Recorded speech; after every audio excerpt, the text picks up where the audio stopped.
सुन्नत मुबारका अल्लाह तबारक व तआला की रहमत को खींचने के लिए मिकनातीस की कुव्वत रखती है। जैसे मिकनातीस लोहे को अपनी तरफ खींचता है, अल्लाह तबारक व तआला की रहमत को खींचने के लिए नबी पाक सल्लल्लाहु अलैहि वसल्लम की सुन्नत मुतहरा,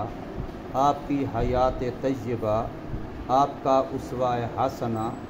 आपकी सीरत मुक़द्दसा, वो बिल्कुल ऐसे मिकनातीस की तरह अल्लाह की रहमत को खींचती है। नबी पाक सल्लल्लाहु अलैहि वसल्लम की सुन्नतों में से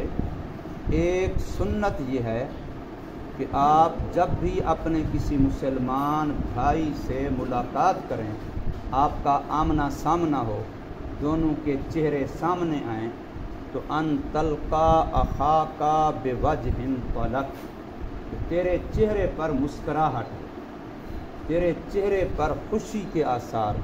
कि मुझे अपने एक ईमानदार भाई से मुलाकात हो रही। सिर्फ इस वजह से हुजूर सल्लल्लाहु अलैहि वसल्लम की यह हदीस पाक है, अन तल्का अखाका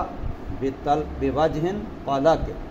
कि आप अपने भाई से मुराद ईमान वाला भाई, और अगर वो नस्बी भी भाई है, ख़ानदानी भी भाई है, इलाकाई भी भाई है, या उस्ताद भाई है, पेशे का भाई है, वो तो और सोने पे सुहागा, और कोई भी रिश्ता नहीं, लेकिन सिर्फ ईमान का रिश्ता तो है। तो अपने ईमानदार भाई से खुश चेहरे के साथ, हंसते मुस्कराते चेहरे के साथ मुलाकात करना, ये मुस्तकिल एक नेकी है, मुस्तकिल एक सदका है, और नबी पाक सल्लल्लाहु अलैहि वसल्लम की सुन्नतों में से एक प्यारी और महबूब सुन्नत है। तो सुन्नत समझ के इस अमल को बंदा अपनाए, सुन्नत समझ के इसको अपने अमल में लाए कि जब भी दूसरे मुसलमान से आमना सामना हो, दूसरे मुसलमान के चेहरे के साथ चेहरा, रुख के साथ रुख, मुलाकात हो, निकाह हो, मिलाप हो, आपस में आमना सामना हो, तो चेहरे पर खुशी आ जाए, मुस्कुराहट आ जाए, तेरे चेहरे पर बशाशत आ जाए, चेहरे पर ताजगी आ जाए। ये न हो कि चेहरा मुरझा जाए, जैसे उसको महसूस हो कि पता नहीं ये मुझसे कोई नाराज़ है, पता नहीं इसको मुझसे कोई अज़ियत और तकलीफ़ पहुंची हुई है, कोई मैंने इसका हक मारा हुआ है, मैंने इसको कोई इस तरह की तकलीफ़ दुख दिया हुआ है जिसकी वजह से ये मुझसे नाराज़ लगता है। इस तरह का तासुर उसको ना मिले, बल्कि अगर कोई ऐसी बात थोड़ी बहुत हो भी सही तो उसको ही बंदा छुपा ले, ज़ाहिर जो करे वो खुशी का करे, मुस्कुराहट का करे, बशाशत का करे, बेतालाकिन वजह, हंसते मुस्कुराते चेहरे के साथ, हंसते मुस्कुराते रुख के साथ दूसरे मुसलमान से मिलना, ये सदका भी है हदीस पाक के मुताबिक, और ये नेकी भी है, नबी पाक सल्लल्लाहु अलैहि वसल्लम की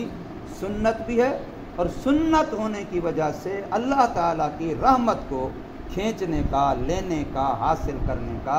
मिकनातीसी ज़रिया भी है। ये खींचती है अल्लाह की रहमत को। तो जब आप ऐसा करेंगे, आपस में मुलाकात हो, बेशक बार बार मुलाकात, सहाबा किराम रिज़वान के बारे में आता है कि यूँ इकट्ठे दो बंदे जा रहे होते, आगे सामने दरख्त आ गया या कोई चीज़ आ गई, अब एक इधर को गुजरा, एक इधर से गुजरा, अब उसके परली तरफ फिर मुलाकात हुई, तो फिर आपस में अस्सलाम वालेकुम कर, हालांकि कितनी जुदाई हुई है, सिर्फ जाते हुए दरमियान यूँ इकट्ठे जा रहे हैं, आगे दरख्त आ गई मिसाल के तौर पर, एक इधर से गुजरा, एक इधर से, यूँ सामने फिर मुलाकात हुई, फिर क्या कहा, अस्सलाम वालेकुम, फिर आपस में मुलाकात, फिर आपस में एक दूसरे को सलामती की दुआएं, फिर एक दूसरे के नेक फाली, एक दूसरे के लिए अच्छे जज्बात का इजहार,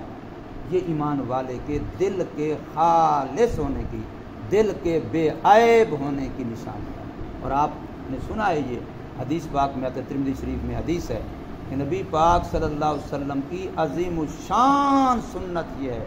कि तेरे दिल में किसी मुसलमान भाई के बारे में खोट न हो, नफ़रत न हो, किसी मुसलमान के बारे में नफ़रत और खोट न हो। अल्लाह तबारक व तआला हमें इस पर अमल करने की तौफीक